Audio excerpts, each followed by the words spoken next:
ತಮ್ಮ ನೀತಿಯನ್ನು ಬದಲಾಯಿಸಲಿ ಅಂತ ಈಗ ಹೇಳಿಕೆ. ದುರ್ದೈವ ಯಾಕೆ ಶಿವಾನಂದ ಪಾಟೀಲರು ಆತ್ಮಹತ್ಯೆ, ರೈತರ ಆತ್ಮಹತ್ಯೆ ಬಗ್ಗೆನೂ ಮಾತಾಡಿದ್ರು ಹಿಂದೆ. ಇವತ್ತು ಬರಗಾಲ ಬಯಸ್ತಾರಂದ್ರೆ ಬಹಳ ಇನ್ನು ಯಾವ ರೀತಿ ಖಂಡನೆ ಮಾಡಬೇಕು ಗೊತ್ತಿಲ್ಲ.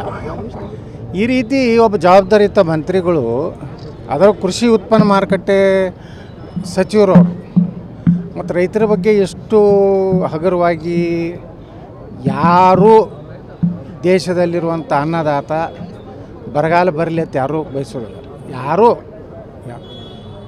ಯಾರು ಬಯಸ್ತಾರಂದ್ರೆ ಅವರೊಬ್ಬರೇ ಬಯಸ್ಲಾಕತ್ತಾರೆ.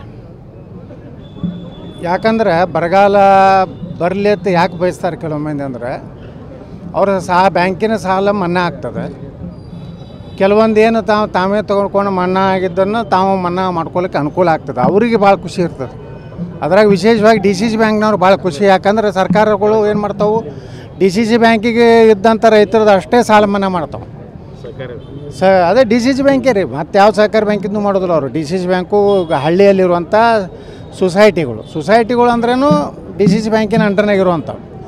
ಅದು ಮಾಡೋದ್ರಿಂದ ಇವ್ರು ಏನು ಬೇನಾಮಿ ಸಾಲ ತೊಗೊಂಡಿರ್ತಾರೆ ಅವೆಲ್ಲ ಮನ್ನಾ ಆಗ್ತಾವೆ. ಅದಕ್ಕೆ ಬರಗಾಲ ಬಯಸೋರು ಅವರು, ಹೊರತು ರೈತರಲ್ಲ.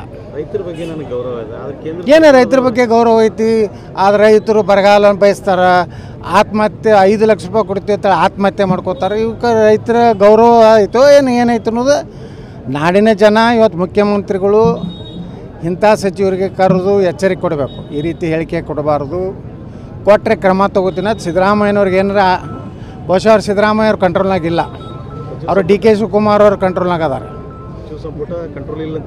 ಇಲ್ಲ, ಸಿದ್ದರಾಮಯ್ಯನವ್ರು ಏನಾಗ್ಯಾವ 2 ಗುಂಪದ, ಒಂದು DK ಶಿವಕುಮಾರ್ ಟೀಮ್ ಇದೆ, ಒಂದು ಸಿದ್ದರಾಮಯ್ಯ ಅವ್ರದ್ದು. MB ಪಾಟೀಲರು ಸಿದ್ದರಾಮಯ್ಯ ಟೀಮು, ಈ ಶಿವಾನಂದ ಪಾಟೀಲರು DK ಶಿವಕುಮಾರ್.